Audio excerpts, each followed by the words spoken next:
नमस्कार मित्रमैत्रिणींनो, मी Nita cook with सुष्मितामध्ये तुमचे खूप खूप स्वागत। आजची आपली रेसिपी आहे पोह्याचे लाडू। हे घरात उपलब्ध असलेल्या साहित्यातच मी बनवलेले आहेत। अतिशय सोपी पद्धत आहे, कोणीही बनवू शकेल। तर चला शिकूया। तुम्ही माझी व्हिडिओ पहिल्यांदाच बघत असाल तर चॅनलला सबस्क्राइब करायचं, बेलचं बटन दाबायचं, त्याच्यानंतर ऑलला सिलेक्ट करायचं, जेणेकरून मी नवीन व्हिडिओज अपलोड करेल त्याचं नोटिफिकेशन तुम्हाला मिळेल आणि तुम्ही तो व्हिडिओ पाहू शकाल। तर चॅनलला नक्की सबस्क्राइब करा। स्टेप पहिली, मी इथे 3 वाटी हे पोहे घेतलेले आहेत। पोहे हे चाळून घ्यायचे आहेत। हे मी चाळून घेतलेले पोहे आहेत। 1 वाटी मी घेतलेले आहे शेंगदाणे, 1.5 वाटी साखर मी घेतलेली आहे। ही रोजच्या वापरातली साखर मी दळून घेतली आहे। पाऊण वाटी तूप घेतलं आहे। 2 चमचे वेलची पूड घेतलेली आहे। हीच वेलची पूड मी साखरमध्ये बारीक करून बनवलेली आहे।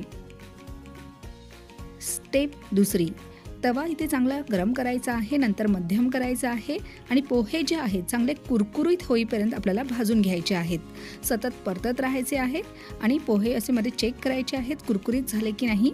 जरा चांगले कुरकुरीत होईपर्यंत हे आपल्याला भाजून घ्यायचे आहेत। तर इथे मी 2 बॅचमध्ये हे पोहे भाजून घेत आहे।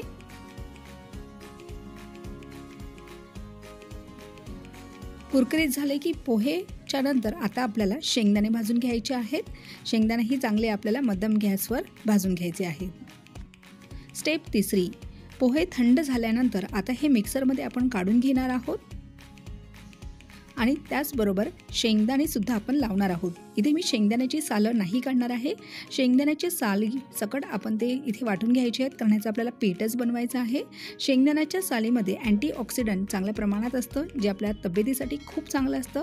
त्याच्यामुळे शेंगदाण्याची सालं काढण्याची इथे गरज नाही, कारण ह्याची आपल्याला पावडरच बनवायची आहे। स्टेप चौथी, सर्व जे मिश्रण आपण मिक्सरमधून बारीक करून घेतलेले ते सर्व मी परातीमध्ये आता काढून घेतले आहे। वेलची पूड घालायची आहे। वेलची पूड कशी बनवायची त्याची सुद्धा व्हिडिओ आहे, तुम्ही डिस्क्रिप्शन बॉक्समध्ये लिंक चेक करा, तिथे मिळेल। पिठी साखर मी घातली आहे। व्यवस्थित सर्व मिक्स करून घ्यायचे आहे।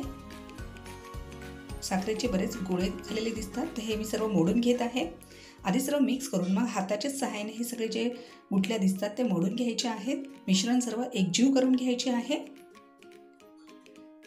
गॅसवर आता मी तूप थोडंसं गरम करत ठेवलं आहे आणि थोडंसं तूप मी अजून घातलं आहे, म्हणजे जवळजवळ 1 वाटी हे तूप आहे। तुम्ही इथे डालड्याचा सुद्धा वापर करू शकता। आणि तूप हे एकदम नाही घालायचं, हळूहळू घालायचं आणि आपले लाडू वळत आहेत की नाही ते आधी बघून घ्यायचं। तर इथे लाडू वळत नव्हता, तर मी सर्व इथे तूप आता घेतलं आहे, जे पूर्ण ह्याला लागणारच आहे।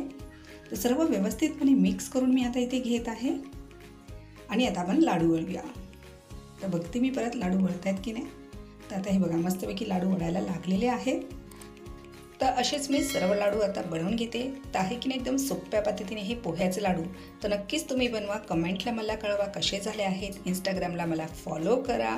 व्हिडिओ आवडलाच असेल व्हॉट्सअपला, फेसबुकला, इंस्टाग्रामला जास्तीत जास्त लोकांना माझी ही रेसिपी शेअर करा। आणि थंड झाल्यानंतर हे लाडू आपल्याला हवाबंद डब्यात ठेवायचे आहेत। भेटूया पुढच्या व्हिडिओमध्ये, तोपर्यंत बाय बाय।